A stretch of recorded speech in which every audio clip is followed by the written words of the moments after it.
Somali Scammers, Fighting Fraud in Minnesota and Beyond. There are few crimes more morally repugnant than stealing from vulnerable children. Every dollar stolen is a meal not eaten, a doctor's visit missed, and a future diminished. Child welfare fraud plunders our children's potential and erodes our nation's future. And disturbingly, at the start of this new year, America has learned that this kind of looting was not occurring in some distant or lawless place, but in the heart of America's Midwest. Federal prosecutors in Minnesota now estimate that half or more of the $18 billion spent since 2018 across 14 Minnesota welfare programs may have been lost to fraud. If confirmed, the amount stolen would rank among the largest welfare frauds in American history. In Minnesota, a welfare system designed to uplift the most vulnerable children was treated like an open ATM, exploiting both taxpayers and the public trust extended to immigrant communities. Over the last decade, Minnesota Democrats didn't just fail to stop the fraud. They made it easy and profitable, and in a totally lawless fashion, silenced anyone who pointed it out. Taken together, the record shows that the fraud was not accidental or unforeseeable, but was the product of deliberate inaction, willful blindness, and calculated abuse. Today, we will proceed in three parts. First, we will show that Minnesota was clearly warned by journalists, by auditors, and by its own independent oversight bodies, and that the state responded by passing laws and promulgating safeguards intending to stop this abuse. Secondly, we will examine how Minnesota's Democrat leadership deliberately turned a blind eye, failed to enforce those safeguards, and in some cases retaliated against those who tried to sound the alarm. And third, we will explain how the fraud actually took place, the mechanics by which these schemes operated, and the very real harms they inflicted, not only on taxpayers, but on vulnerable children and on law-abiding Somali families whose trusts and identities were exploited. First, Minnesota was warned. Let me be clear about one foundational fact. Minnesota was not caught unaware. Minnesota was warned repeatedly, unmistakably, and years in advance. This fraud did not arrive suddenly. It did not emerge from an unforeseen loophole, and it did not occur without notice. As far back as 2010, the Milwaukee Journal-Sentinel exposed widespread child care fraud across the upper Midwest in a Pulitzer Prize-winning investigation that sent a clear warning to regulators, providers, and the child care industry as a whole. Without strong oversight and verification, fraud would flourish. Minnesota was on notice. Nearly a decade later, those warnings were no longer journalistic. Now, they were official. In 2019, the Minnesota Office of the Legislative Auditor issued a formal report examining Minnesota's Child Care Assistant Program, the CCAP. The legislative auditor identified serious deficiencies in oversight, including inadequate attendance verification, weak financial controls, fragmented enforcement, and an over-reliance on provider self-reporting. The auditor warned plainly that these conditions created a high risk of fraud. Critically, the auditor estimated that approximately $100 million of Child Care Assistant Programs funds had already been lost to fraud. Minnesota Democrats responded, but not out of vigilance, out of political necessity. The report landed just months after they won their new majority in the state legislature in the 2018 elections. Faced with a damning audit and mounting political pressure, Democrats acted, on paper at least. Following the 2019 report, the legislature amended CCAP statutes and promulgated new enforcement policies designed to close precisely the gaps the auditor had identified. By 2019, Minnesota had the warnings, the audit findings, and a panoply of legal authorities to detect, stop, suspend, and prosecute fraud.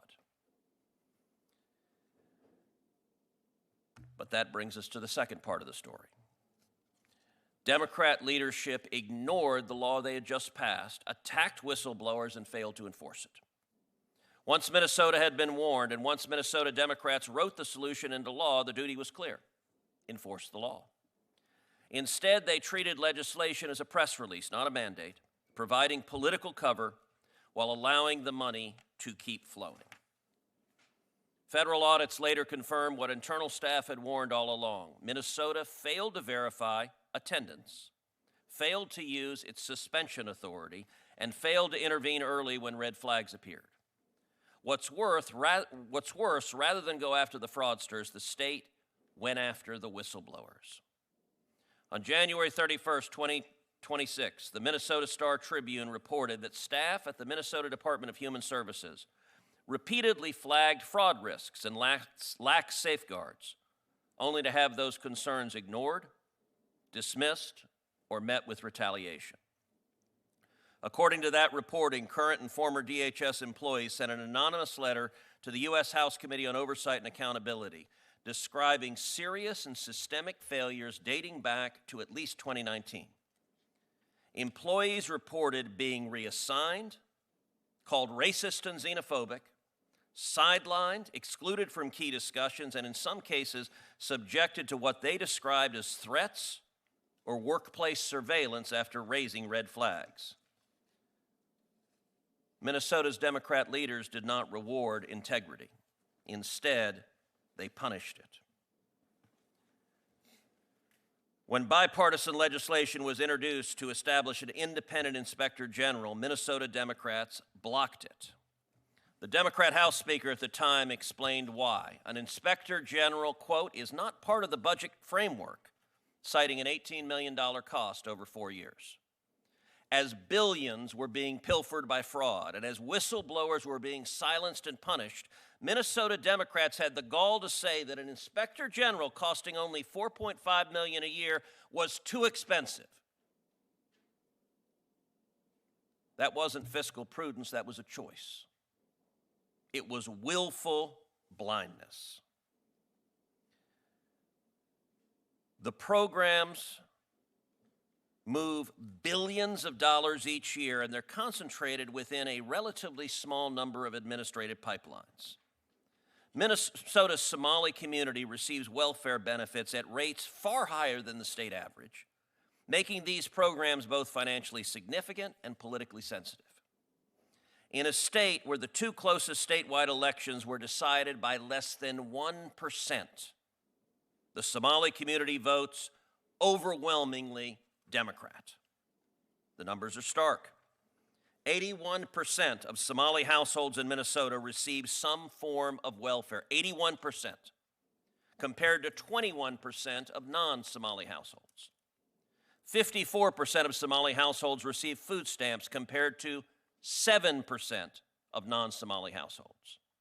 73% are enrolled in Medicaid compared to 18% of non-Somali households. And 27% receive cash assistance compared to 6% of non-Somali households. In December 2025, Minneapolis resident David Hoke, who's here today, accompanied by journalist Nick Shirley, visited child care centers, autism clinics, and healthcare facilities across Minneapolis. They went on a Tuesday, not a Saturday, not a holiday, not in the middle of the night. Tuesday during the day. What they found: blacked out windows, misspelled or non-existent signage. I will say we will always remember the Leering Center that promoted good leering. Multiple, quote, providers registered to the same address and no kids present.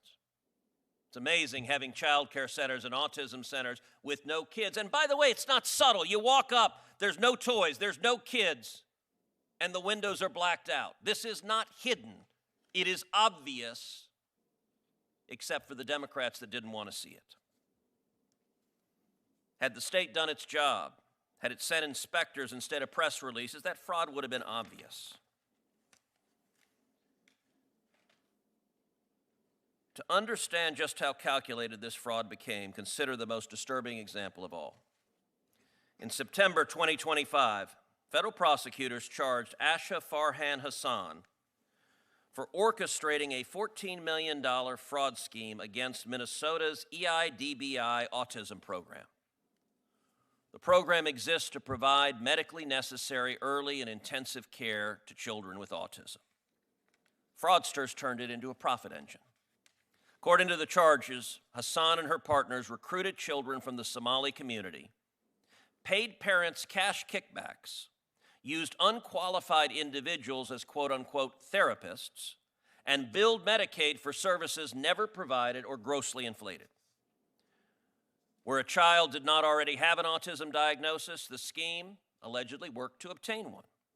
In other words, there was no child they could not qualify because the diagnosis itself became the means to an end. According to the University of Minnesota, 1 in 12 8-year-old Somali children in Minnesota was diagnosed with autism, compared with 1 in 28 non-Somali children statewide. In Minnesota, Somali children are 7 times more likely than their non-Somali peers to receive autism quote-unquote treatment. These figures show extraordinary concentration and extraordinary billing, the precise conditions fraudsters exploit. And here's the deepest human cost. Telling an immigrant child that he has autism, not because he does, but because someone wants to get paid. Imagine the weight of that diagnosis on parents who may not speak English fluently, who trust authority, who believe the government would never lie about their child's health. That label could follow a child for life, shaping education, self-image, and opportunity. Doing that for financial enrichment is not merely fraud, it is the deliberate exploitation of children and the calculated betrayal of parents. And once fraud proceeds are laundered and sent overseas, in 2023, the Somali diaspora sent nearly $2 billion back to Somalia. Once they're sent overseas, they're effectively unrecoverable.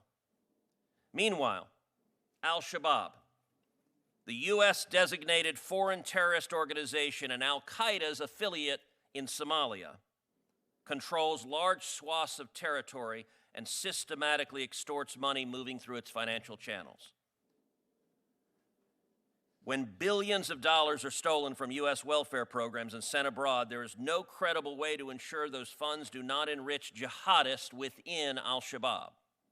As one confidential source told the Manhattan Institute, the largest funder of Al-Shabaab, an Islamist terrorist organization in Somalia, is the Minnesota taxpayer. Listen to that again.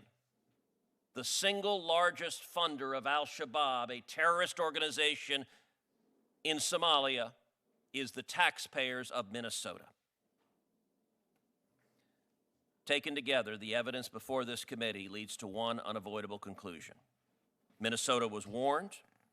Minnesota's Democrat leadership failed to enforce the laws it passed, and that failure allowed organized fraud to flourish, harming children, betraying families, and robbing the public of trust and resources. This hearing is necessary because Minnesota's elected Democrats were complicit in this fraud. They stood to benefit politically from looking the other way as fraudsters robbed the taxpayers of Minnesota. Look at the bench of witnesses. To this hearing, I invited Governor Tim Walz. He's not here. I invited Attorney General Ellison. He's not here. I invited Mayor Fry and Tiki Brown, the commissioner of the Minnesota Department of Children, Youth, and Families. Not one of them agreed to testify and defend his or her conduct. They are hiding out after having served as the lookout in a bank robbery that was robbing the taxpayers of Minnesota. The people of Minnesota and the American people deserve better. And not a one of these Democrats has given any credible excuse why they're terrified to answer questions. I now recognize the ranking member.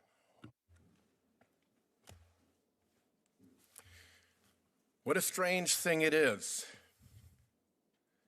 to have a hearing about Minnesota that doesn't address what's on the front pages of every newspaper about Minnesota: the violent and unwelcome federal occupation of its largest city by the chairman's political party, an occupation that has already caused the deaths at federal agents' hands of 2 American citizens and left many more injured, and that is roundly criticized by law enforcement leaders, including those in Texas, as unprofessional and dangerous. That may explain why elected officials in Minnesota have something better to do today. No mention today of 100 violations by agents there of federal court orders. No mention of the sacking of the vain little commander of that operation. No mention of the venomous lies told by Secretary Noem about the shooting victims without investigation or sympathy, as their bereaved families grappled with grief at their deaths. I've done law enforcement briefings, and Rule 1 is to tell the truth. What a strange thing it is to have a hearing about fraud in Minnesota that doesn't acknowledge that the wide-ranging investigation and prosecutions of $9 billion worth of fraud in that state began years ago under the Biden administration. No mention of the fact that the current administration drove out the career prosecutor leading those cases when it demanded he investigate the victim of an ICE shooting, not the agent who did the shooting. 14 prosecutors have left the Minnesota U.S. Attorney's Office in the past month.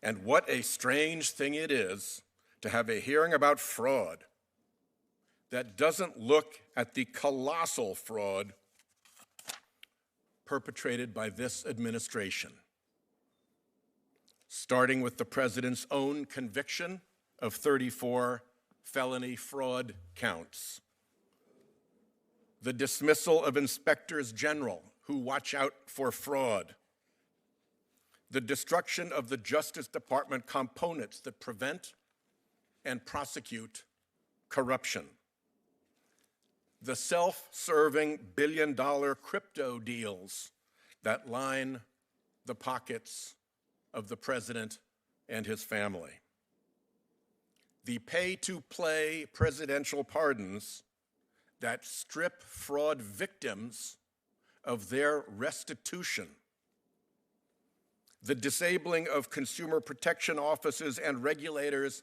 that defend the public against fraud. It is a carnival of fraud and self-dealing.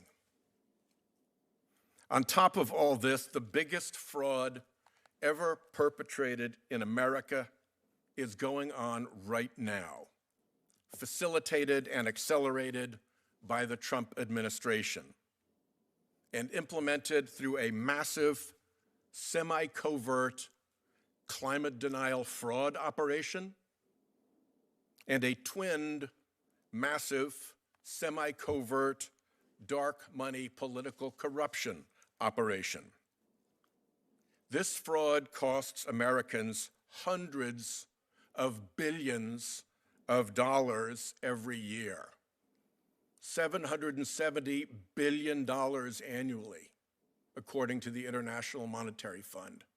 $820 billion annually in healthcare costs, from another report. Climate-related disasters cost the United States $115 billion last year. How was this fraud done? This long-running fraud operation began when oil industry scientists reported to their bosses the dangers of fossil fuel pollution, and instead of responsible stewardship, the bosses hid the reports. That was stage one. Stage two moved from hiding to purposefully misleading. A federal court shut down Big Tobacco's fraud operation to mislead the public about the dangers of tobacco. That tobacco fraud operation was quickly repurposed by Big Oil into its own fraud operation to mislead the public about the dangers of its product. Stage three kicked off with Citizens United, which gave the fossil fuel industry the ability to spend unlimited amounts of political money and spend it secretly. This dark money political corruption operation swiftly strangled bipartisanship on climate. Before stage three, there were multiple bipartisan climate bills in the Senate, and John McCain ran for president on a legitimate climate platform. All of that was killed by fossil fuel dark money. Now we're in the most dangerous stage, where the corruption is so entrenched that the fossil fuel industry can infiltrate and weaponize the federal government as its own industry tool to defeat energy competitors whose product is cleaner, safer, and cheaper. But no Republican dares talk about that problem any longer. Such is the party's dependence on those big fossil fuel donors.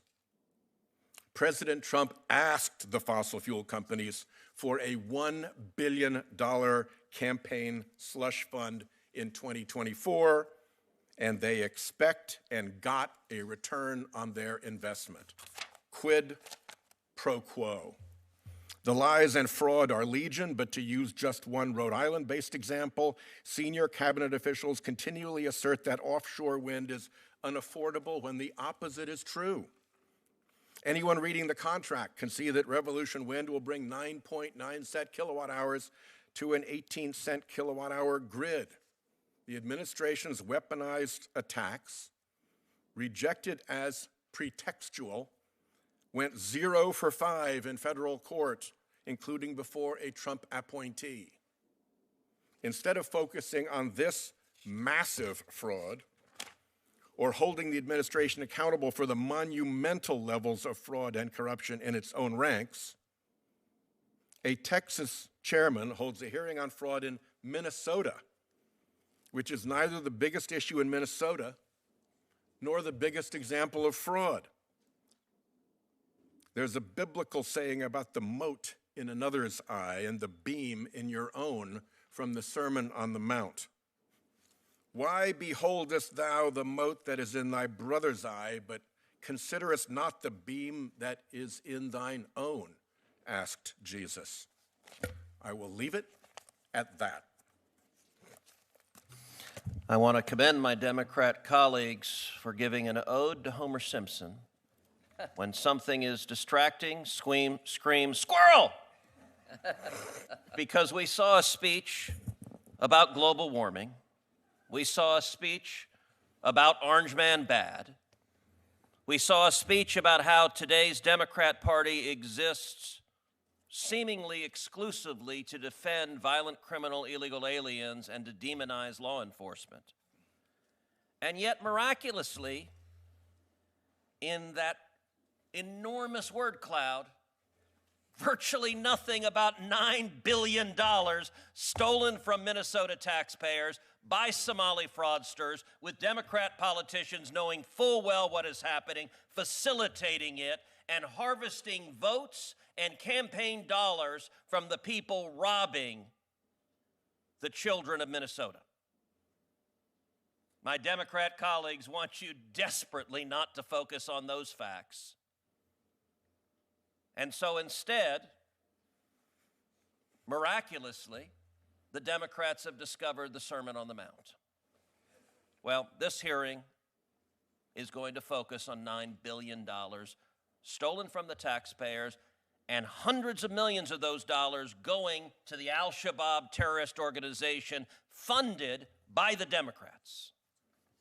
As much as my colleagues on that side of the aisle don't want to talk about it. With that, I recognize the chairman of the full committee, Chairman Grassley. Senator Cruz, thank you for chairing this important subcommittee hearing.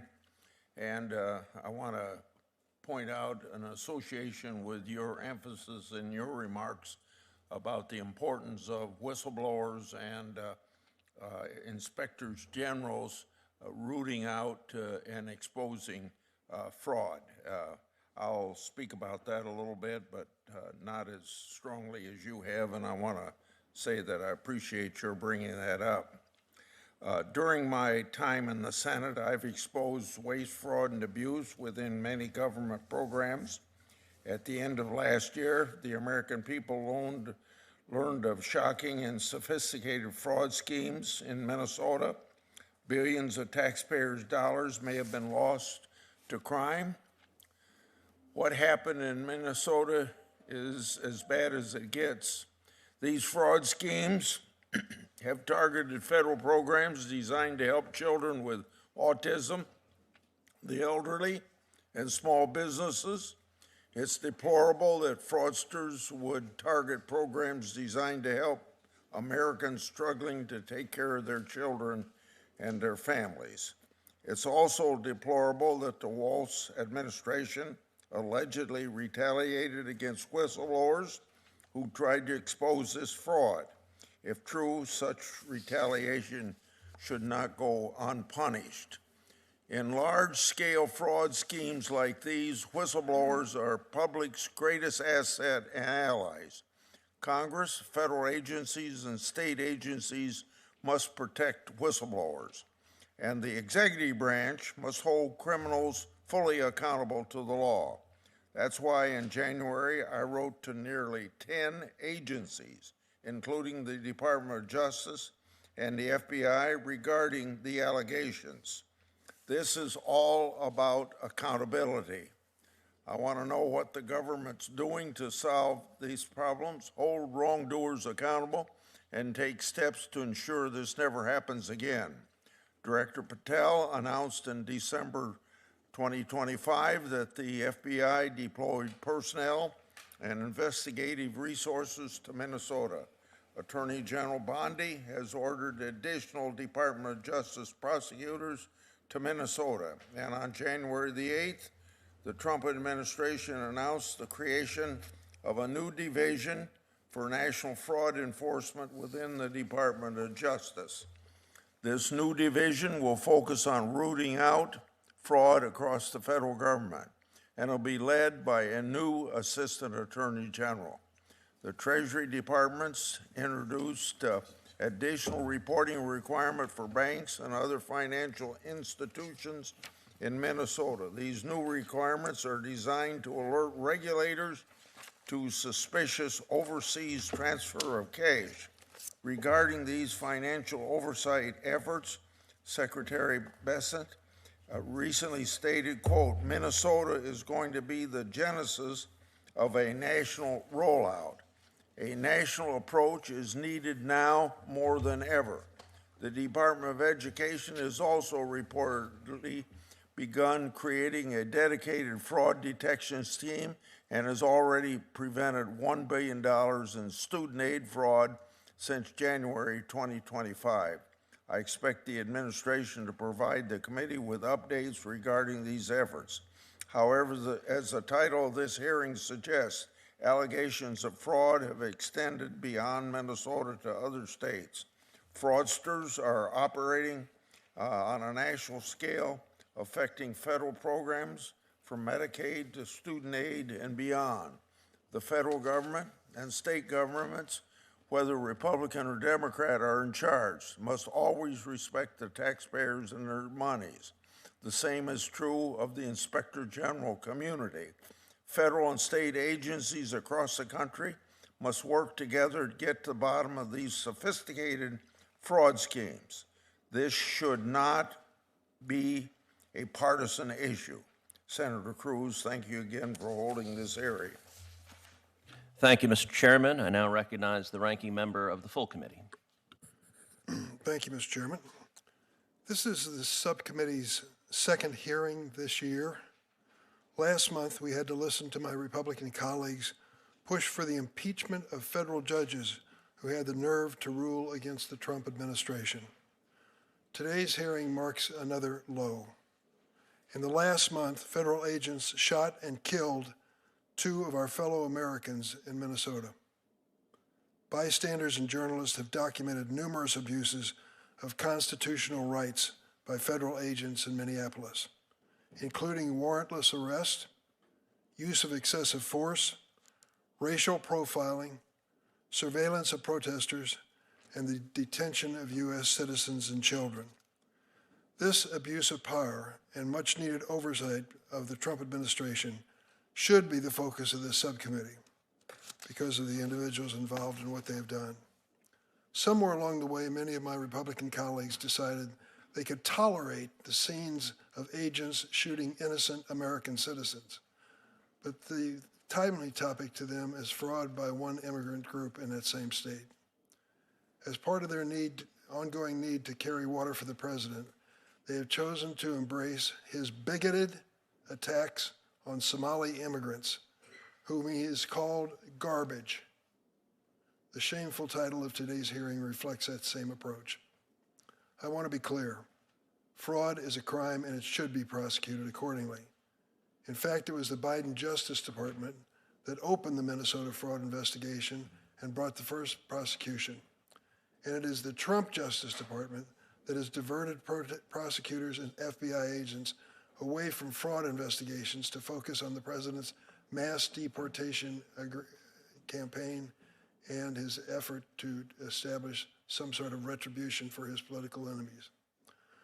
According to the Cato Institute, a conservative operation, American citizens accounted for 95% of federal welfare fraud losses from 2013 to 2024. American citizens. So to suggest that the Somali community is disproportionately responsible for fraud is just not supported by the facts, even from the Cato Institute. If we're serious about fighting fraud, let's talk about a president who has more than doubled his net worth since his return to office. Blind trust as a possibility have been replaced by eyes wide open money grab. Let's talk about senior administration officials who have misused government resources and taxpayers' dollars for personal purposes and travel. Let's talk about fraudsters who have made huge contributions to the president and been rewarded with pardons. Business executives who have committed Medicare fraud, securities fraud, wire fraud, crypto fraud, tax fraud. If we're worried about people breaking the law in Minnesota, our focus should be on the Trump administration's Department of Homeland Security. Last week, the chief federal district judge in Minnesota, a Republican appointee, noted that ICE violated 96 court orders in Minnesota in January alone, likely more than some federal agents have violated in their entire existence. But Minnesota is not the only place suffering from this cruelty of this administration. For months, the administration has targeted my home state of Illinois as part of reckless attacks they claim are law enforcement operations. In reality, they are not enforcing the law. They are breaking it with their racial profiling, detentions, threats, and use of excessive force. Last month, the administration expanded its attacks by trying to freeze billions of dollars in essential funding for children and families in 5 Democratic-led states. Illinois was targeted along with Minnesota, New York, California, and Colorado. Political retribution at the expense of children. The administration provided no support for their allegations that these states were improperly awarding benefits, but the explanation is obvious. This is another act of political retribution by the Trump administration. This hearing is an affront to the people of Minnesota and the memories of those who lost their lives at the hands of immigration officers. The real fraud we should be focused on is the one perpetrated by this president and his acolytes. I yield. Thank you. I will now introduce the witnesses. The first witness we have is the Honorable Kristen Robbins, a native of Crookston, Minnesota. Kristen Robbins currently serves as the chair of the Fraud Prevention Committee in the Minnesota House of Representatives, where she works to uncover the large-scale fraud in Minnesota and to hold state agencies and fraudsters accountable. Representative Robbins is also co-chair of the bipartisan bicameral Civility Caucus, which aims to build relationships and trust across parties and between the House and Senate. Prior to joining the House in 2018, Representative Robbins co-founded and served as the executive director of the Economic Club of Minnesota, a nonprofit focused on strengthening Minnesota's economic competitiveness, and previously served on the State Commission to End Chronic Homelessness. She received her bachelor's degree in economics and political science from Bethel University and her master's degree in economics from Washington University. Our second witness is Robert Weissman, who is the co-president of Public Citizen, the consumer advocacy and pro-democracy organization. Weissman focuses on government and corporate accountability, among other issues. He is the author of The Corporate Sabotage of America's Future and the co-author of 2 other books. Previously, he worked as director of the corporate accountability organization Essential Action and as editor of the Multinational Monitor, a magazine that tracks multinational corporation. Weissman is a graduate of Harvard College and the Harvard Law School, a fact for which I hope we can forgive him. Our final witness is David Hoke. David Hoke is most well known for his role as the Minneapolis whistleblower in YouTuber Nick Shirley's video uncovering massive fraud within Minnesota's Somali community. Mr. Hoke was born and raised in Minnesota, where he attended the University of Minnesota and ran for Attorney General in 2010. As an investigator, he has devoted considerable time and resources over the last several decades to scrutinizing Minnesota's elected official and exposing corruption. He co-founded Minnesotans for Responsible Government, where he serves as a lobbyist. And we'll start now. Representative Robbins, you're recognized for your opening statement. Thank you, Mr. Chair. Thank you for inviting me to testify as chair of the Fraud Prevention and Oversight Committee in the House. I've been working tirelessly over the past year to expose the massive fraud that Tim Walz and his administration has enabled. We've also proposed solutions and worked to hold state agencies and criminals accountable. We have a long way to go, but we are getting results. With my brief remarks, I want to highlight 3 things: how this started, where the money is going, and provide a roadmap for how states can prevent fraud and we can partner better with the federal government. First, how it started. The original fraud scandal was tied to the Child Care Assistance Program, or CCAP, which is a federal program for low-income families with children. There had been allegations of fraud in this program since 2011. By 2014 and 15, there were raids, charges, and convictions of child care providers for billing non-existent or absent children, with fraud exceeding $1 million in some cases. In March and April of 2019, just a few months into the Walz administration, the Legislative Office Auditor published 2 reports about the CCAP fraud. They outlined the fraudulent providers and the alleged movement of millions of dollars in cash out of our state to Somalia, with allegations that the money was going to fund terrorism. Unfortunately, according to multiple whistleblowers, soon after these reports were released, the Criminal Investigation Unit for Child Care Fraud, which had been leading the charge on these prosecutions, was shut down by the Department of Human Services.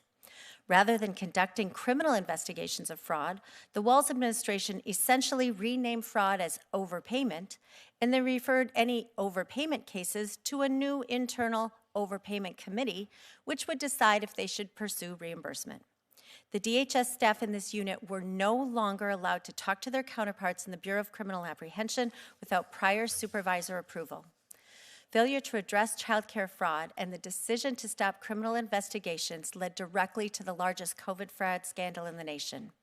In March of 2020, Representative Ilhan Omar authored a bill called the Meals Act, which eventually was incorporated into a larger COVID package. This law enabled states to waive the normal eligibility requirements for participating in the National School Lunch Program, eliminating income requirements, site inspections, and expanded distribution methods. Minnesota took full advantage of these waivers and enabled site sponsors like Feeding Our Future, Partners in Quality Care, and Gargar Family Services to bill for hundreds of millions of fake meals for fake children. Just one of these groups, Feeding Our Future, became the largest COVID fraud in state and national history, bilking taxpayers of at least $250 million. To date, there have been 78 indictments and 61 convictions in the Feeding Our Future scandal, with more cases to go on trial this spring. The Feeding Our Future prosecutions then revealed that as many as half of those defendants were also getting state money in other Medicaid-funded programs. Yet despite reports on this back in 2023, more than 3 years ago, Tim Walz and his agencies didn't stop those defendants from getting additional state money in other Medicaid programs. We now have found fraud in multiple Medicaid programs, including autism centers, sober homes, non-emergency medical transportation, integrated community supports, and housing stabilization services. In December, our committee held a hearing on credible allegations of fraud in 2 new areas: adult day services and assisted living facilities. We now have seen allegations of fraud in 14 Medicaid programs. The former first U.S. attorney who led these prosecutions for years stated that the estimated fraud is $9 billion. And this doesn't count fraud in SNAP or child care programs. So where's the money going? Minnesotans pay their taxes and they expect their money to go to things that help their communities: roads, schools, healthcare, and not to be taken by criminals, to buy resorts in Kenya, apartments in Nairobi, property in Turkey, or luxury homes and cars in the U.S. Worse yet, Minnesota taxpayers have allegedly found their ways into the hands of terrorist organizations like Al-Shabaab, both directly and indirectly. The money is walking out the door at the Minneapolis-St. Paul airport. Back in 2017, the estimate was about $100 million in cash was going out annually from our airport. According to TSA, in 2024, there were $340 million in cash outbound, and in 2025, it was $350 million. This is astonishing, not only because of the amount, but because it is so out of proportion to other airports. The cash out of Minneapolis is 99% higher than cash going out of Dallas, Atlanta, and JFK in New York. It's 90% higher than what's going out of Seattle.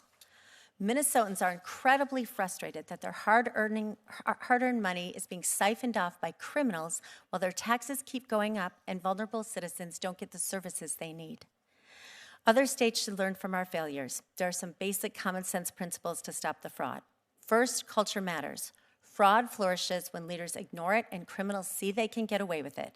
Tim Walz has not held anyone responsible. Second, fraud flourishes when basic internal controls are not followed. This is not complicated. Third, truth matters. We cannot be cowed by charges of racism or Islamophobia, which have been successfully weaponized to limit scrutiny and fraud in Minnesota for years. This is not ancient history. It is still happening. When I testified before the House Oversight Committee on January 7th, I was stunned to be called a racist 6 times in that hearing. This is the same playbook that has been used to protect Minnesota criminals for years. Anytime a whistleblower or legislator raised questions about Somali fraud in daycares, nutrition centers, autism centers, they were called a racist or said that charges of racism would ruin their careers. So where do we go from here? State and federal partners work together. We need your help to have more audits of these programs and to enforce current laws that require states to pay back in 1 year if they have been found fraud or overpayment. We also need the federal government to require documentation, not just attestation, for eligibility in these programs. We also need more resources at the U.S. Attorney's Office and CMS to help with investigations. And finally, the federal government should have greater power of oversight and investigation of cash going out of our country. I'm thankful for the brave whistleblowers, journalists, and the federal and state partners in this committee for helping us identify fraud. We cannot allow this to continue. The time for accountability and justice is now. Ms. Weissman.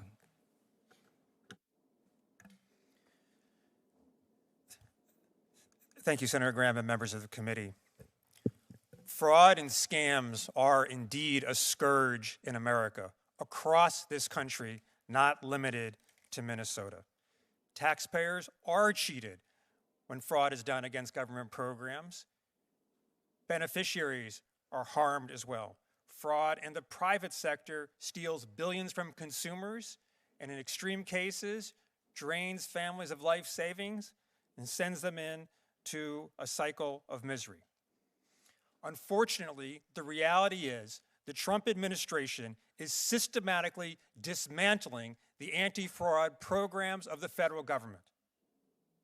Those programs aim to deter fraud, punish wrongdoers, and bring restitution to victims. The administration is undermining all of that.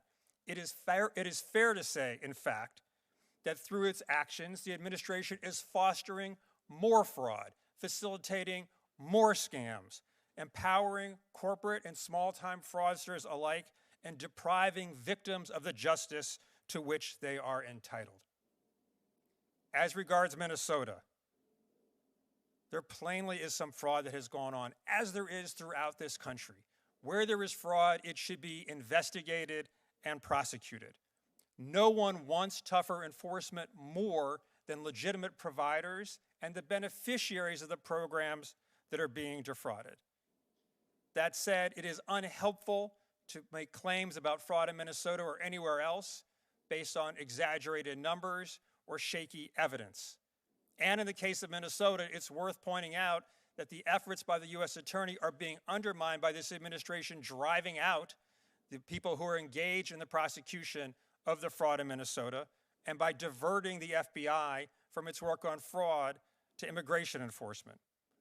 Moreover, there is no justification for suspending social service programs, vital social service programs, as we all agree, as punishment for fraud.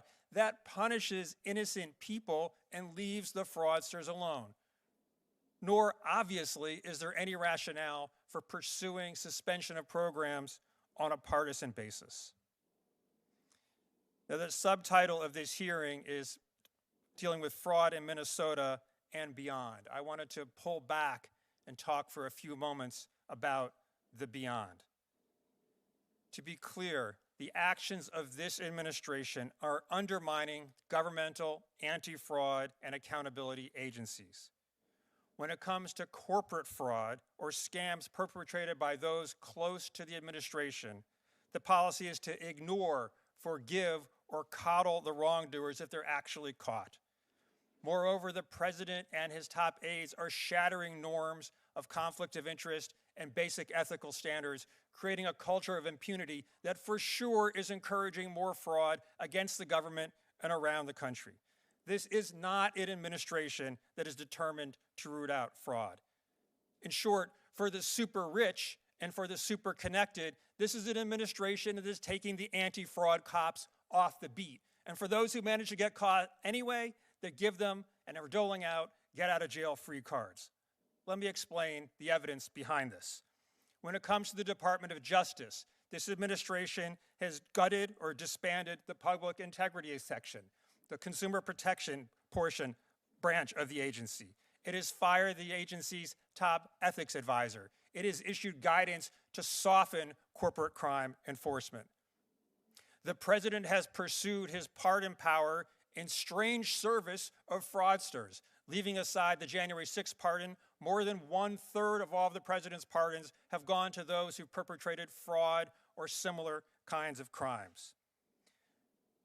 Those pardons have led to the cancellation of $1.5 billion in fines and restitution owed, including more than $1 billion owed to victims of fraud and wrongdoing. So the pardons themselves have re-victimized the victims. The president has eviscerated the system of inspectors general that the chairman was referencing earlier and for whom has done so much to advance that IG system.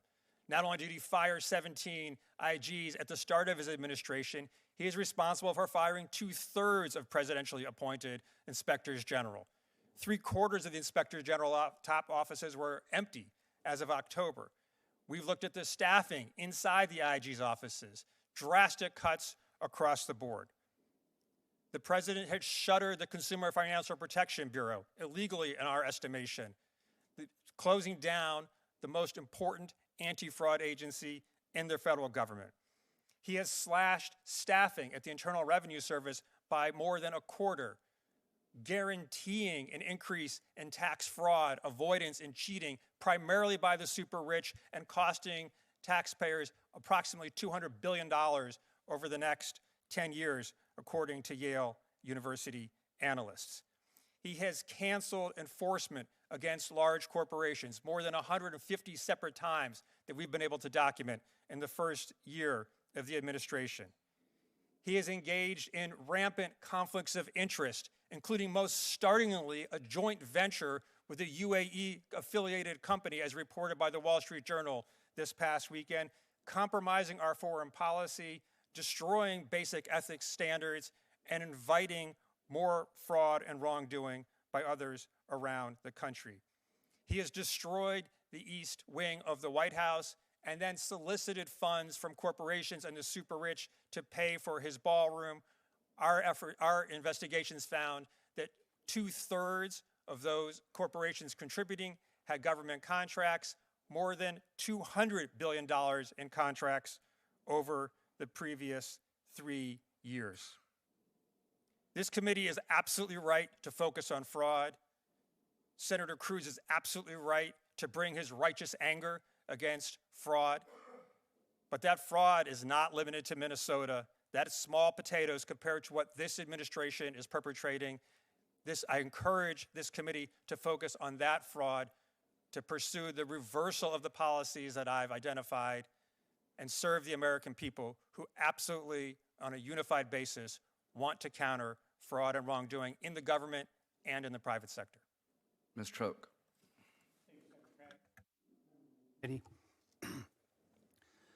My name is David Hoke. I was born in Minneapolis. I'm a lifelong resident of the Twin Cities area. And although it's not in my testimony, I take exception to Mr. Weissman's questioning of my data as being inaccurate. I'll get back to that. My journey into uncovering fraud in Minnesota, and ultimately throughout the entire United States, as it turns out, began when I started to notice very unusual changes in the Minneapolis area. Remember, I grew up there, so I know Minneapolis very well. Most notably, the enormous number of child care facilities that had opened up. I would drive around the Twin Cities, and it seemed these child care facilities were literally on every block. Some blocks had 2 or 3 child care facilities on the same block. Minnesota sees a fair amount of snow in the winter, and I began to notice, driving by these child care facilities, there were never any footprints in the snow outside these child care facilities. And I'd go by them 3, 4, 5 times a day, Monday through Friday, because my office is in the heart of where a lot of these child care facilities are. So I said, well, what's going on here with all these child care facilities? So I began to check the Minnesota Secretary of State's website to find out just who owned all these child care facilities, and guess what? Every single one of them was Somali-owned. Not every child care facility in Minnesota was, but the ones that I was looking at that were by my office, and there were a lot of them. What's even stranger is that every one of these facilities is located in a commercial or industrial building, no play areas, bad neighborhoods, and several of the child care facilities had signage which stated they were open either 7 a.m. to 10 p.m., 2 p.m. to 10 p.m., Quality Learning Center, for example, or open 24 hours. Who the heck brings their kid to stay overnight at a child care facility in a rough neighborhood? None of it made any sense. The Leering misspelling was the final straw for me. That's the spark that ignited my full-on investigation. So Minnesota has 2 different child care licenses available. One covers 6 a.m. to 6 p.m., and the other one covers 6 p.m. to 6 a.m. They're 2 very different licenses. So for a child care facility to be open 24 hours a day, or even from 2 p.m. to 10 p.m., they need both licenses. How many of these facilities that are open these extended hours have 2 licenses? None of them. 0. They all have only 1 license. Minnesota child care supervision requirements include the following. For infant care, that's 0 to 17 months of age, you have to have 1 adult supervising for every 4 children, and max 8 in a group. For toddlers, which is 18 and 23 months of age, it requires 1 adult for every 5 children to supervise. max 10 children in that group. For 2-year-olds, you need 1 adult for every 7 children, so maximum 14 in a group. So if a child care facility was billing the state of Minnesota for 99 children, i.e. Quality Living Center, that child care facility would need to have at least 8 employees supervising those children. These cannot be 1099 employees. They have to be W-2 employees. That means we're going to have at least 8 W-2s, and we're going to have at least 8 I-9s. So if the feds went in and checked that, what do you think they're going to find? You already know the answer. One issue that is often brought up is that we are unfairly targeting the Somali community. This is a fair point to be made. As one Somali gentleman exclaimed in our second video, we're not the only community that does fraud. Fraud certainly exists in every community. It was the sheer volume and the blatant nature of the Somali fraud that demanded my attention. When one facility, Mako Childcare, has another childcare, mini childcare, registered at the same address, but the sign still says Mako Childcare, it kind of stands out. And again, no children, no footprints in the snow, ever. This is what I mean by being blatant. Misspelled signage, posted hours that require 2 licenses, no child footprints in the snow, not even once. So how did we arrive at this point? Why are we having this hearing? We got here because of politicians, almost exclusively Democrats. A couple of names come to mind. Jody Harpstead, the former commissioner of the Department of Human Services, and Shireen Gandhi, the current commissioner of the Minnesota Department of Human Services. Harpstead put the whole fraud on steroids. She was steering the ship from 2019 to 2025 during the COVID-19 pandemic. This is when the whole fraud network exploded into what we see nationally today and to what we see in my numbers, which are accurate. So now we hear that the Minnesota Department of Human Services is forging documents and backdating paperwork, all in an effort to cover up their complicity in this fraud. This is just more criminal behavior from the gang at the Minnesota Department of Human Services. It's criminal behavior. Minneapolis was the incubator for this nationwide fraud, which we're now seeing in Maine, we're seeing it in Washington State, we're seeing it in Columbus, Ohio. It was constructed here in Minneapolis. And the idea behind it was if you can get a population in here and fit them into this fraud framework, you have a guaranteed voting block for all eternity. The fraud was started and then it expanded out, and now you see it all around the country. So why is fraud bad? Why is it a bad thing? Why does anybody care? Fraud is bad because it steals from the blind, it steals from kids with cancer, it steals from disabled, it steals from the homeless, it steals from wounded veterans, it steals from everybody in this room. So what is the answer? How do we fix this? The way we fix this is that the federal government has to go to the Minnesota Department of Human Services and every social service agency and say, look, if you issue a payment using federal money and it goes to a fraudulent company, you run the risk of us coming in, arresting you, handcuffing you, parading you out, bringing you in front of a judge, and putting you in prison. So if you're going to issue a payment, you better make sure that it's a legitimate company. Otherwise, don't issue the payment. Go on Google Earth. Look at, it's a liquor store. It's a grocery store. Why are you issuing payment to a child care or a transportation company that doesn't even exist? Why are you issuing that payment? It's criminal behavior. The federal government has to use that cudgel over these people and say, look, you better be sure if you issue that payment that it's a legitimate payment, or you could end up in prison. Thank you. Thank you. Before we move to questioning, I want to ask if each of the witnesses could rise so that I can administer the oath. If you would raise your right hand. Do you swear that the testimony that you are about to give before this subcommittee is the truth, the whole truth, and nothing but the truth, so help you God? I do. All of you have answered affirmatively. You can have a seat, and I hope your opening statements were truthful. I should have done that before your opening statements, but I guess we'll have to take your word for it.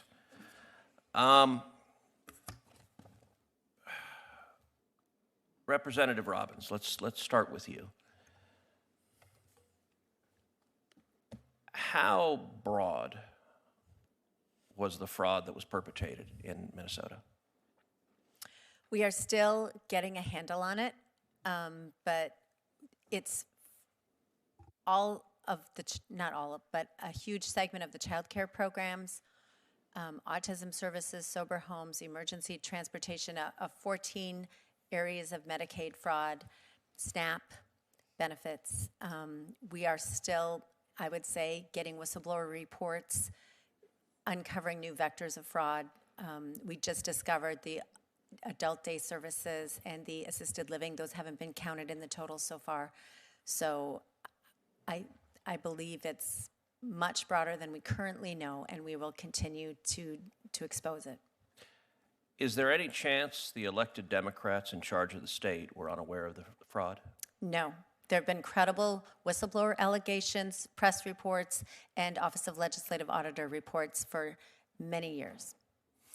Mr. Hoke, I want to thank you for your citizen journalism and your hard work pressing for accountability here. I will say I watched the video that you did with rapt attention. It was profoundly effective. It was also, by the way, an indictment of all of the so-called journalists on the national level, because none of them could be bothered to actually go and investigate. I want to ask you the same questions I asked Representative Robbins. Number one, how broad do you believe the evidence shows the fraud in Minnesota was? It's easily in excess of $30 billion when you take everything into account. You've got all of these NGOs, you've got nonprofits, you've got county money, you've got city money, you've got CCAP money, you've got another thing called Great Start. So there are all these piles of money that factor into the fraud. I don't know that anybody can ever determine an exact number, but I kept telling the U.S. attorney when he came out, he said, you got to get your number up, you got to get your number up, and he did. He kept ratcheting up the number, and I kept saying, you got to be at least at $30 billion. So going back to whether Governor Walz knew about it, Governor Walz admitted knowing about the fraud early in his first term, which would say 2020. Well, Minnesota Statute 3.971, Subdivision 9, clearly says that if you are made aware of fraud in a state agency, you are obligated to immediately report that fraud to the Office of the Legislative Auditor. Immediately. The Legislative Auditor is then the body that determines which law enforcement agency to bring into the investigation. Governor Walz did not contact the Office of the Legislative Auditor. He said he contacted the FBI. About what? That's not what the law says. How many organizations receiving taxpayer funds did you visit in total? How many How many organizations or ostensible organizations? companies? 200. Of the child care centers you visited, how many kids did you see? The only place that I saw children was at KinderCare and New Horizons, which are, in my opinion, legitimate. They're large scale. They have play areas.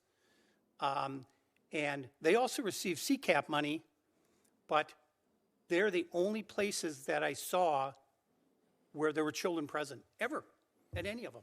How about the autism centers? Did you see children? Did you see patients there? Never. So that's not to say there weren't any, but there were never there. There were never any there. When I was there, never any footprints in the snow, same thing. Mr. Weissman, you're co-president of Public Citizen, which describes itself as a consumer advocate and a pro-democracy organization. Would you agree that the fraud in Minnesota was staggering and shocking?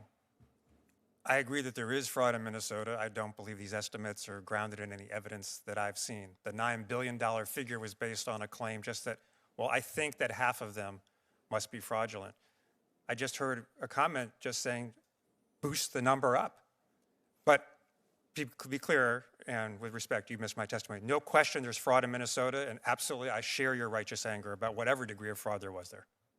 Do you agree that any Democrat politician, or let me be clear, any Republican politician that had knowledge of the fraud and was complicit should be prosecuted?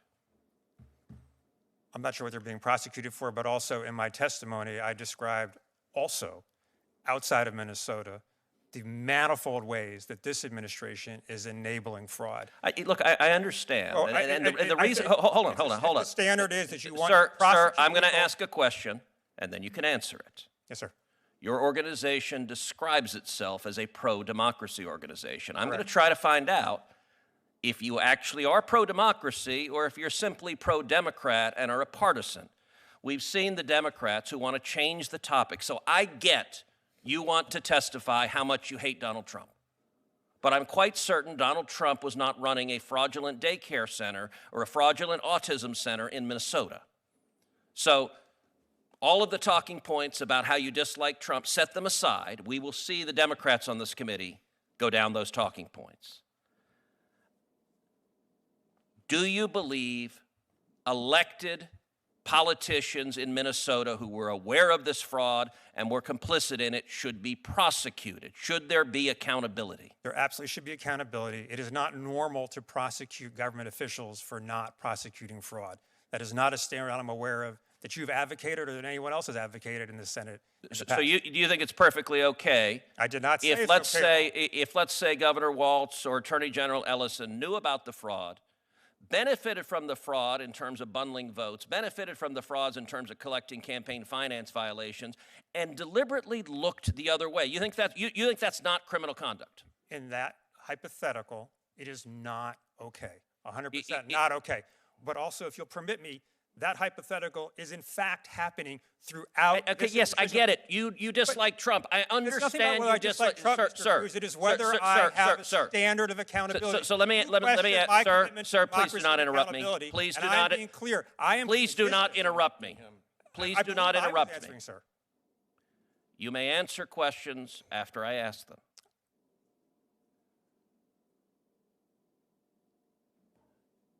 You've heard the evidence and testimony about daycare centers with no children, with no toys, with no facilities, with windows that are blacked out. Do you believe it is possible that the officials sending millions of dollars to those fake daycare centers and fake autism centers didn't know what was going on? Well, what I heard was claims about that, and I too have watched the video. We're both parents. I'm glad that the child care centers don't open their door for someone who's knocking there. I don't view that as evidence that the child care centers are fake child care centers, although I'm sure there are some. My understanding is that state investigators have gone to do their duty at those exact same child centers and have found that most of them actually are operating correctly. Well, I will say it is disappointing that you had a chance leading a nonprofit that is supposedly pro-democracy to take a principled stand. Instead, you decided to defend the Somali fraudsters because it benefits elected Democrats. That's disappointing. But you know what? I'm going to give you something you're going to like, an opportunity to say all the ways you dislike President Trump, because I'm going to recognize the ranking member who will surely ask you why Trump is terrible and do everything you and he can do to change the topic from the actual topic of this hearing. Ranking Member Whitehouse. Before we get to that, I don't want to leave what seemed to be a pretty flagrant mischaracterization of your testimony without an opportunity for you to address that mischaracterization, if you would care to begin with that. I appreciate that. Just briefly, I was disagreeing with the premise of the question that we have been displayed this evidence showing criminal wrongdoing. Obviously, where there is criminal wrongdoing, and I testified to this, I support aggressive investigation and prosecution. To the degree there is wrongdoing in Minnesota, it should be aggressively investigated and prosecuted. I'm not sure that the claim that all the evidence we've been presented today is in fact evidence of that, but I don't deny it for a moment that it is occurring in Minnesota. Let me ask you another question. In a democracy, is there a significant difference between private individuals engaging in fraud and self-dealing against the government and government officials, public officials, engaging in fraud and self-dealing against the government? They are both wrong, concerning, problematic, but the betrayal by public officials is morally and from a political point of view more consequential. Yeah, it's a worse element, isn't it? So the chairman has pointed out that President Trump did not run a fake daycare. What are the 4 or 5 things that Trump did that used his position to enrich himself and his family at the expense of the American taxpayer? Well, I've detailed this in my testimony. Most shockingly is the report from the Wall Street Journal this past weekend about a Trump-connected business partnering with UAE in a deal that directly put $187 million in the pockets of the president and his family. He additionally has joint ventures or elaborate licensing deals with Saudi companies, companies from Qatar.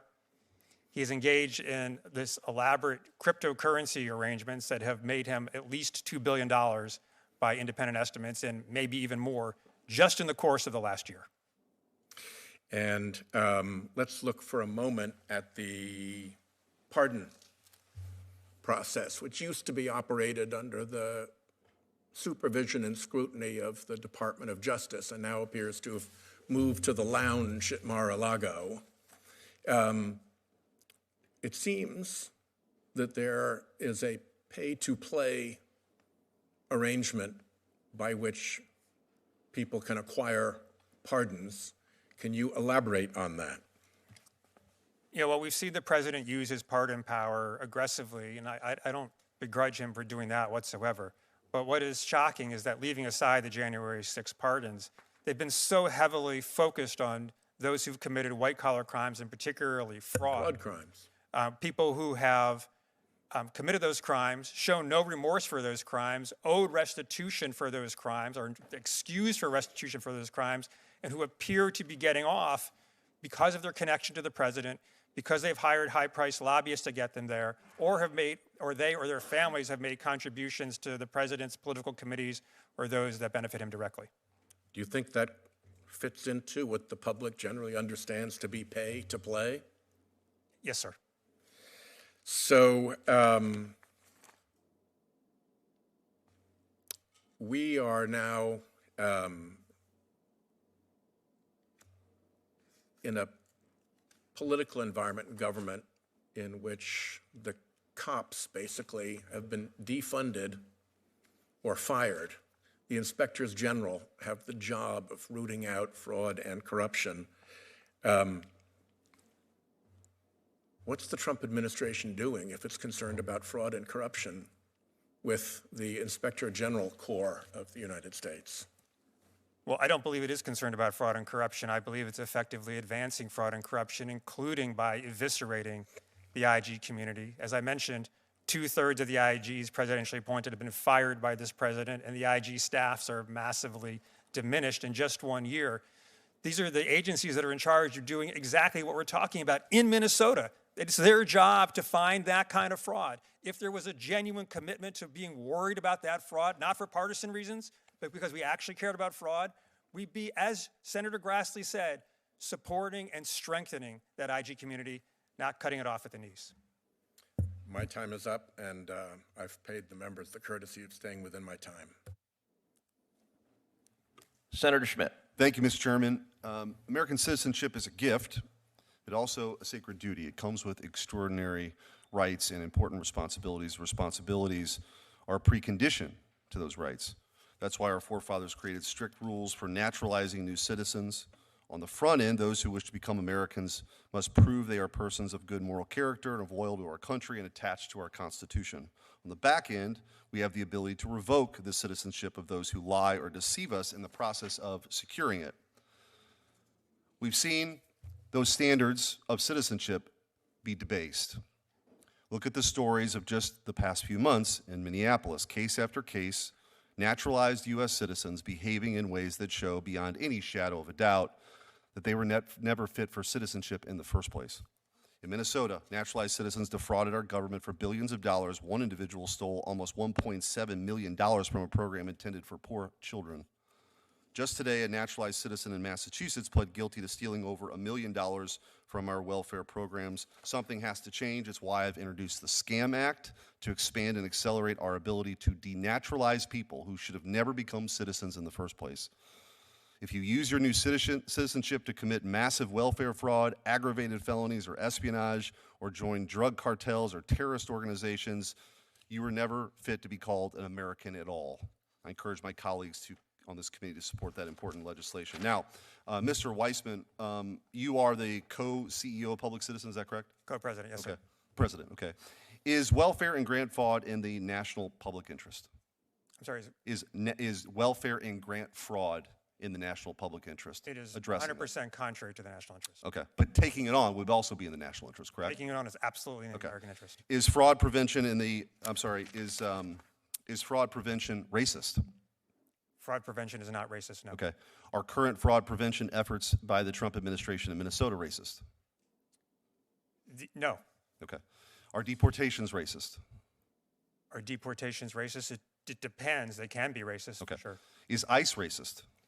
I think the practices of ICE right now are abhorrent and should be abhorrent, exactly as you said, for American values. I think the practices of ICE right now are But ICE itself, the organization, is a racist. the enforcing immigration and customs laws per se is not racist. What ICE actually is doing, I believe, can fairly be characterized as racist, yes, sir. All right. I asked this because we did a little bit of digging into Public Citizen and found two things. One is you're funded by George Soros, correct? The Open Society Foundation is one of our funders, yes. And you call just about everything you don't like racist. That is not true, but Okay, well, I'm going to give you a few examples. sure. On December 11th, 2019, Public Citizen tweeted that the banking sector as a whole is racist. On August 17th, 2021, Public Citizen sent in a press release that algorithmic racism was a major problem and that we need to start creating anti-racist algorithms. On December 23rd, 2020, Public Citizen tweeted that our healthcare system is a racist abomination. On April 7th, 2023, Public Citizen tweeted that expelling two Tennessee state reps for violating the legislature's rule was racism. On April 15th, 2021, Public Citizen tweeted that law enforcement in this country has been overrun by racism. On June 25th, 2020, Public Citizen tweeted, "Racism is the reason D.C. is not a state." On January 15th, 2019, Public Citizen tweeted that asking about citizenship status on the census was racist. On August 24th, 2020, Public Citizen tweeted, "Defund our racist, hyper-militarized, murderous American police force." On July 10th, 2020, Public Citizen tweeted that law and order is a racist dog whistle. Do you stand by these statements? Well, I appreciate the depths of which you've gone of research. In the context of all those statements, yes, sir. So all of those things are racist. If you want to go through them, we can talk So about them, here's, sure. I'm really glad. Hold on. I'm glad for this moment of clarity because a lot of witnesses would try to sidestep that. That's correct. But what you have shown in the questioning we've seen before, in just these examples, the public interest isn't your interest at all. It is not your interest at all. You use racism as an attempt to intimidate people to get your way. And it's not 2020 anymore. The American people are over it. So what you're going to find is we are going to prosecute, and it has nothing to do with race. We're going to prosecute because fraud was committed on a level that is so offensive to this country, your words that don't mean anything aren't going to stop what's coming. And I want you to take that back to George Soros and all these ridiculous funders you have to try to muddle the issue. Because justice is coming. And by the way, if I have it my way, we will denaturalize all these fraudsters and send them home. Mr. Chairman, I'm out of time. Senator Hirano. Thank you, Mr. Chairman. This is a hearing about fraud, and I would say that that includes corruption, political corruption. So I want to talk about political corruption in this regime. There are so many examples of political corruption in this administration, in this regime. And the thing is that what is astounding to me is that this corruption, which is fraudulent, costs people money, is so overt. And I know that at least Mr. Weissman has talked about some of this corruption, but let me just repeat some of this because I think it's important for our American people to know what is overtly happening in our country that constitutes political corruption and, in my view, fraud. For example, President Trump accepted a $400 million jet from Qatar that he plans to keep. He plans to keep after his time in office. What is that? Overt. Members of Trump's team, including Kash Patel and Kristi Noem, use taxpayer-funded private jets for personal travel, to visit with girlfriends, to go to golf courses. Overt. Tech billionaires have received special access to the White House in exchange for paying for the president's new ballroom in the East Wing. And as noted, a lot of these tech billionaires want something from the White House. That's why they're doing this. I'd say, it's practically extortion, if not extortion. for this kind of overt kind of corruption to be happening. And then Trump's family has made at least $5 billion from the same cryptocurrency market that Trump's administration refuses to regulate. And in case anyone needs a reminder, the president himself was convicted of 34 felony counts of falsifying business records. That is called fraud. Mr. Weissman, I want to ask you a few questions about all of this overt corruption. Now, as mentioned, Trump has pardoned dozens of people, including several of his billionaire buddies. Many of these pardons followed $1 million or more contributions to support the Trump campaign from friends and family of the convicted criminals. For example, Trevor Milton was serving a 4-year prison sentence and owed $695 million in restitution to victims, and he was pardoned. So all that restitution money, forget it, forgiven. Pardoned by Trump after he and his wife contributed almost $2 million to support Trump's campaign. Paul Walzak owed $4.4 million in restitution to victims and was serving an 18-month sentence when Trump pardoned him following Walzak's mother spending $1 million to attend a Trump fundraiser. Julio Herrera was pardoned after his daughter contributed $1 million to a Trump super PAC. Mr. Weissman, do you see a pattern here? I think the pattern is exactly what you're saying, Senator, which is that people who've made contributions to the president's political committees or who have hired lobbyists spending a lot of money with people who are close to the president have managed to finagle pardons without showing any remorse and irrespective of the harms they perpetrated on victims. Hundreds of millions of dollars literally in restitution out the window. So what do you call this kind of behavior? I call it corruption. And do you think that this pattern of Trump basically holding out his hand and extracting all this money from people for pardons and everything else, do you think that that pattern will cease? I think there is a 0% chance of it ceasing unless the people and this Congress demand that it does so. I do want to mention, you know, the DOJ is actually doing an investigation. In fact, they're following up on a lawsuit that was originally filed by Biden against Ticketmaster, which sells tickets, owns venues, contracts with major performers, that they pretty much run the whole show. And this allows Ticketmaster to literally screw over fans. And so the Biden administration sued them for anti-competitive practices. Now, one hopes that this lawsuit will continue, but now we are hearing that well-connected Trump world lobbyists are pursuing the Trump DOJ to drop the case. And this is reminiscent of these same lobbyists getting the Trump DOJ to drop another lawsuit from going forward, and they did so. So would you be surprised if this Ticketmaster lawsuit goes away and the Ticketmaster customers, which number in the millions, will continue to get screwed? Would you be surprised if this lawsuit goes away? I would not be surprised. Okay, there you go. Corruption, rampant.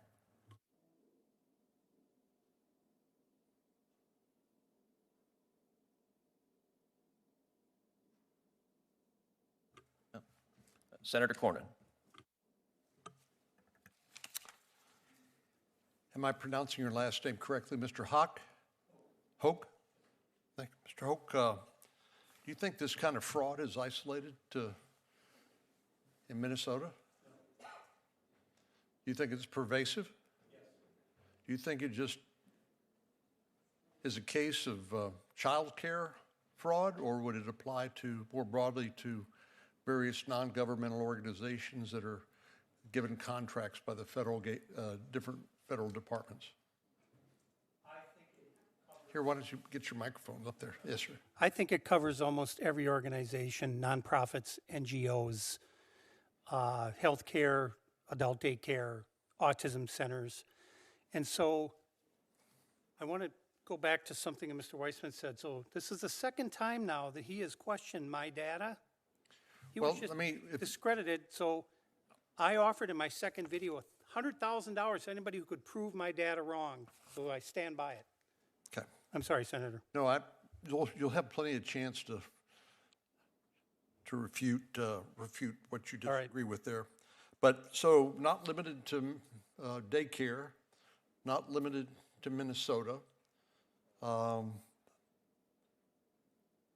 you continuing your investigation beyond Minnesota? I am, and I've heard from every state in the country where people are uncovering the same sorts of fraud. I can't say it's exactly the same, but every day I'm getting emails, I'm getting messages. You know, I'm in Ohio, I'm in Washington, I'm in California, Texas, all over. We're finding the same types of fraud here, and I can't. It's so massive that I can't possibly help everybody.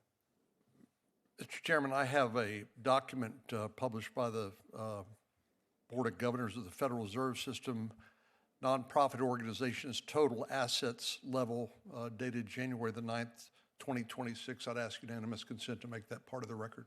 Without objection, it'll be admitted. So this document, and I'm happy to show it to you, shows that there are $13 trillion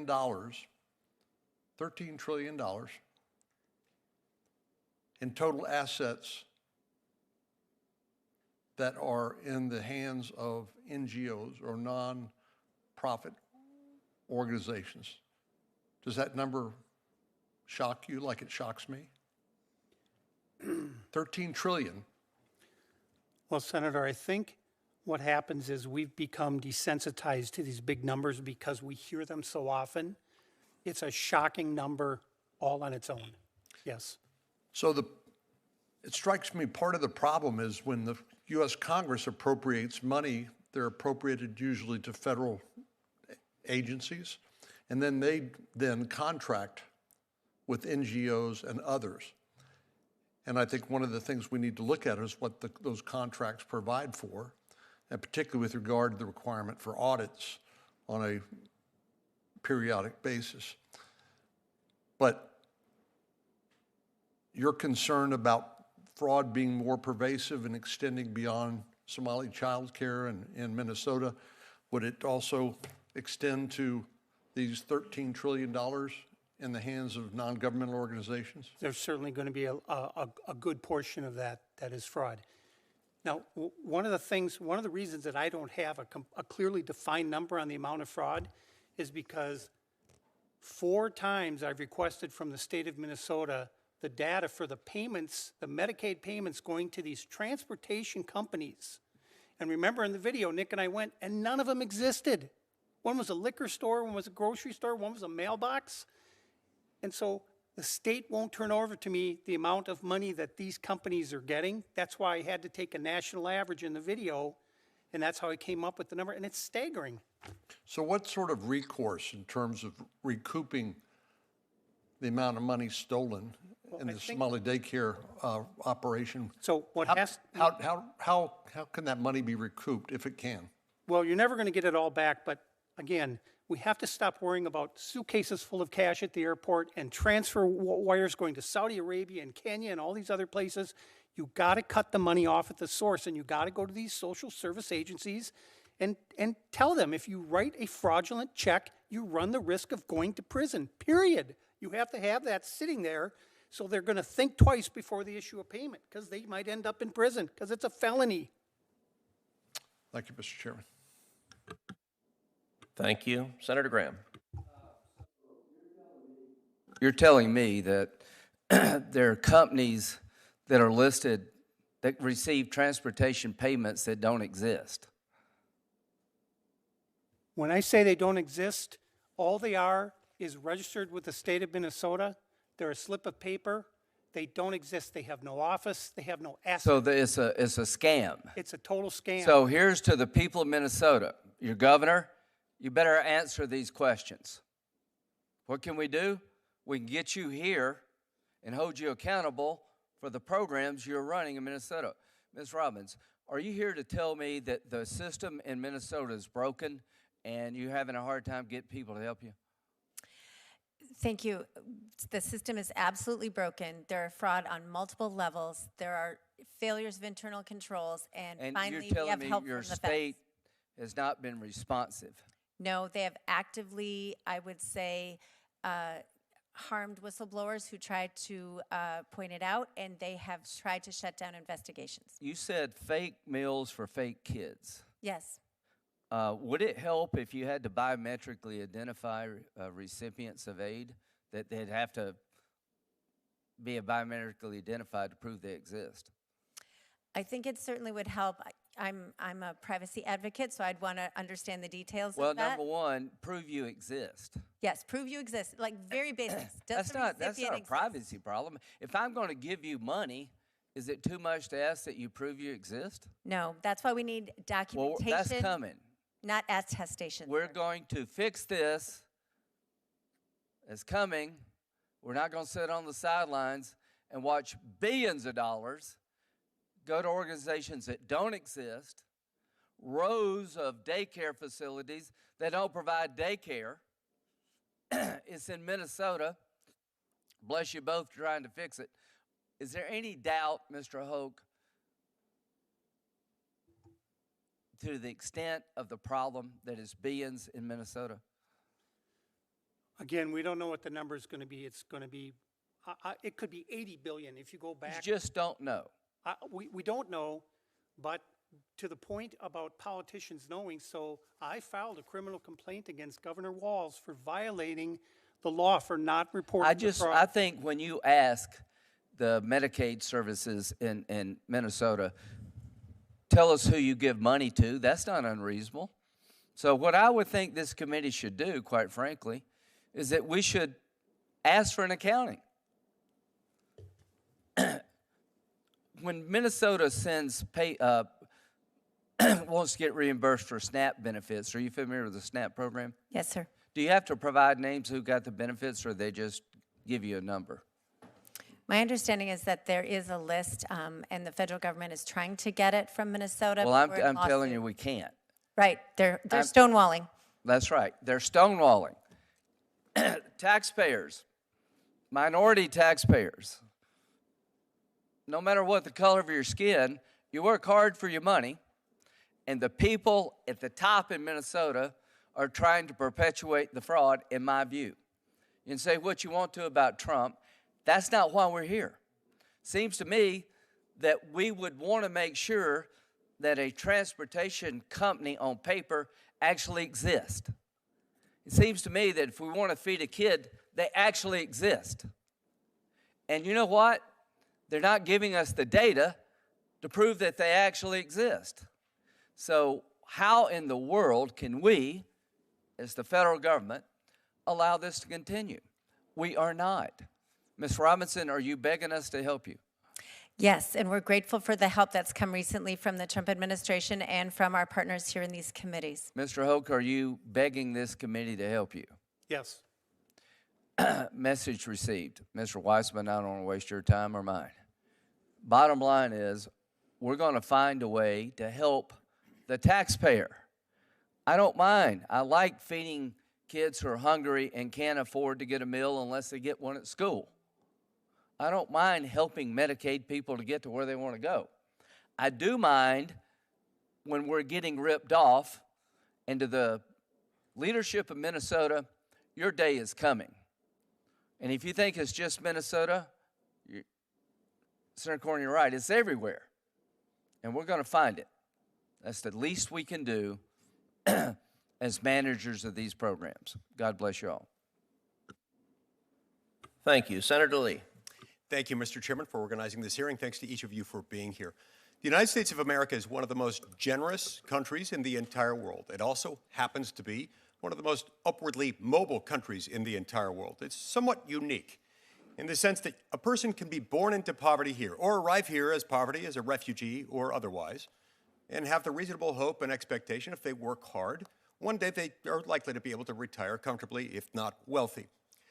This requires access, not so much to government programs as to robust institutions of civil society and free markets, more than anything else, much as many would like to have us believe otherwise. key to those institutions of civil society are these charitable activities to which I referred. Americans donate nearly $600 billion a year in charity every single year. This in addition to an estimated $1.8 trillion annually that federal and state governments spend on anti-poverty welfare programs, not including things like Medicare and Social Security that are about retirement rather than anti-poverty measures. Now, if you ask almost anyone, well, which of those programs, whether a government program, whether state or federal, or very often it's a state program administered by states with a lot of federal funding, sometimes it's one or the other, very often there's a mixture. If you ask them, what has a greater chance of achieving what I think should always be the ideal of any welfare system, the objective, which is to make poverty temporary rather than tolerable. I think 9 out of 10, perhaps 99 out of 100 individuals would say that it is privately funded welfare programs. Why? Well, because they're set up in such a way that they can be much more about the individual. They can be much more about identifying ways in which you can make poverty temporary rather than tolerable. In fact, one could argue that for these government programs, it's even too complimentary of many of the government programs to say that the objective is to make poverty tolerable rather than temporary. Very often the objective is to facilitate the very kind of waste, fraud, and abuse that we see here, that we're examining here today, in a relatively discrete part of the country involving the Somali community in one state, Minnesota. So, lest we delude ourselves into thinking that this is an aberration, lest we delude ourselves, alternatively, into thinking that, oh, all we need are better, smarter managers, more efficient people who will suddenly identify and become enlightened as to best practices to make sure this doesn't happen. This is what this thing does. You don't put a hornet's nest in your child's bedroom and expect that it won't cause problems at some point. You don't release blank checks and allow those blank checks to be cashed at will by people who are not directly paying the bill because somebody else is. 350 million Americans are sharing in that burden and expect there not to be fraud. Not just occasional fraud, but massive, earth-shaking kinds of fraud that cause people to lose faith in the system. Meanwhile, what is it getting us?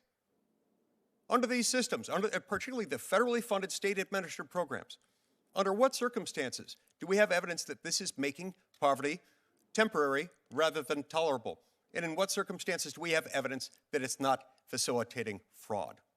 So let's not kid ourselves. This is, if anything, the tip of the iceberg.